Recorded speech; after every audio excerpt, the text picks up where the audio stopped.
La planification est semblable à une terre qu'on prépare pour recevoir une sémence. Attendre la provision ou un quelconque budget pour établir un plan d'action par rapport à un domaine ou un projet, c'est embrasser l'échec et la déception. Tu ne peux gérer ce que ton esprit n'a pas reçu.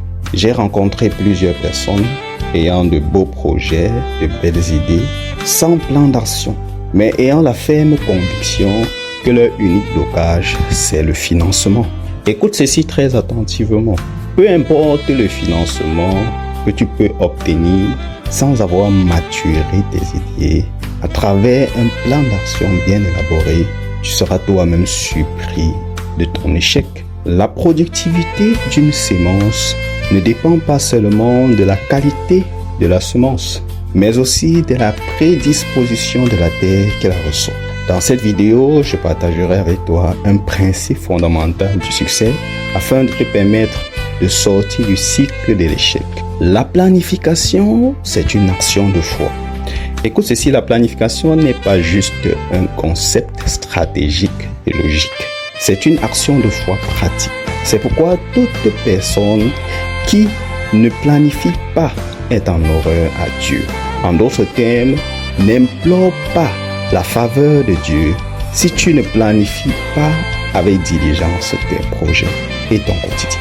La planification est une plateforme de maturation des idées. Plus tu t'exerces dans la planification, plus tu découvriras l'étendue de ton côté créatif. Un des caractères divins que tout être humain devrait manifester, c'est la créativité. Écoute, tout caractère se bâtit. Les caractères sont comme les talents, qu'ils soient positifs ou négatifs. Alors bâtis ton caractère créatif donné par Dieu afin de maximiser ta distinction. Dieu a déjà accompli son œuvre pour ta vie. Dès à présent, c'est à toi d'entreprendre les pas adéquats pour amener cette œuvre à l'existence. Tu dois mener des actions de foi.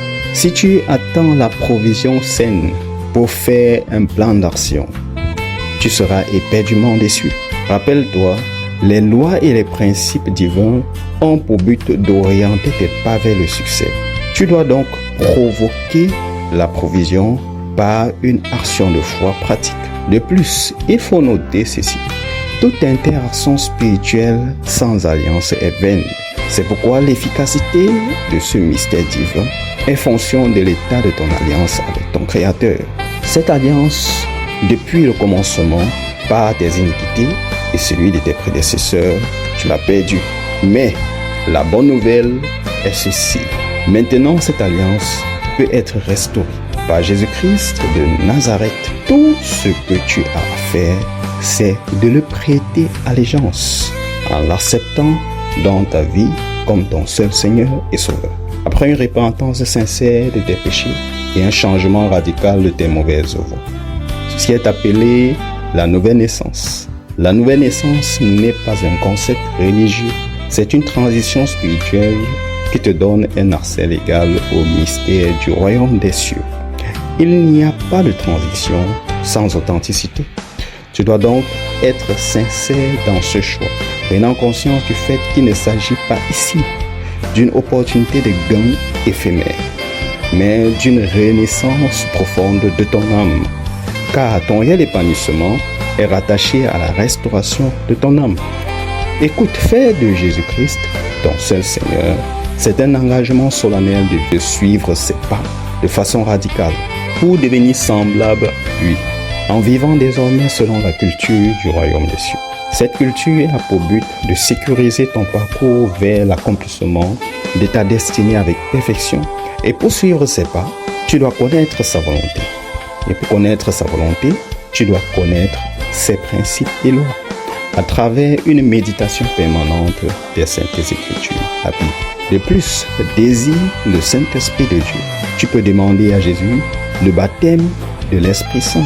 Sa mission principale, c'est de t'aider à dominer l'influence de toute culture humaine imparfaite au profit de la culture du royaume des cieux, te restaurant ainsi une intimité parfaite avec ton Créateur. N'oublie jamais ceci, La planification, c'est une action de foi pratique. Et toute action de foi pratique déclenche l'accès aux ressources divines.